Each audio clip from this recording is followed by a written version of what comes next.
தமிழ் வாழ்க, தமிழர்கள் வாழ்க வளமுடன். நாட்டின் விதிமுறைகளை மீறிய 23,000 பேர் கைது. உள்துறை அமைச்சகம் அறிவிப்பு. சவுதி அரேபியாவில் குடியேற்றம், வேலை மற்றும் எல்லை பாதுகாப்பு விதிமுறைகளை மீறிய 23,094 பேர் ஒரே வாரத்தில் கைது செய்யப்பட்டுள்ளனர். அதில் 13,604 பேர் குடியேற்ற சட்டங்களை மீறியதற்காகவும், 4,816 பேர் சட்டவிரோதமாக எல்லையை கடக்க முயன்றதற்காகவும், மேலும் 4,674 பேர் தொழிலாளர் விதிமுறை மீறலுக்காகவும் கைது செய்யப்பட்டுள்ளனர். மேலும் சட்டவிரோதமாக நுழைய முயன்ற நபர்களில் 56% எத்தியோப்பியர்கள், 43% ஏமனியர்கள் மற்றும் 1% பிற நாட்டினர் ஆவர் என அறிக்கையில் குறிப்பிடப்பட்டுள்ளது. மேலும் அண்டை நாடுகளுக்குள் நுழைய முயன்ற 27 பேரும், சட்டவிரோத நுழைவோருக்கு உதவி, தங்குமிடம் அல்லது போக்குவரத்து வழங்கியதற்காக 17 பேரும் கைது செய்யப்பட்டுள்ளனர்.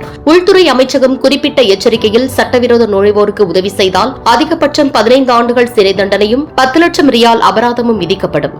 அதோடு சம்பந்தப்பட்ட வாகனங்கள் மற்றும் சொத்துக்களும் பறிமுதல் செய்யப்படும் என தெரிவித்துள்ளது. சந்தேகமான சட்ட மீறல்கள் குறித்து தகவல் தெரிவிக்க மெக்கா மற்றும் ரியாத் மண்டலங்களில் 911 என்ற இலவச எண் அல்லது மற்ற பகுதிகளில் 999 அல்லது 996 என்ற எண்களில் தொடர்பு கொள்ளலாம்.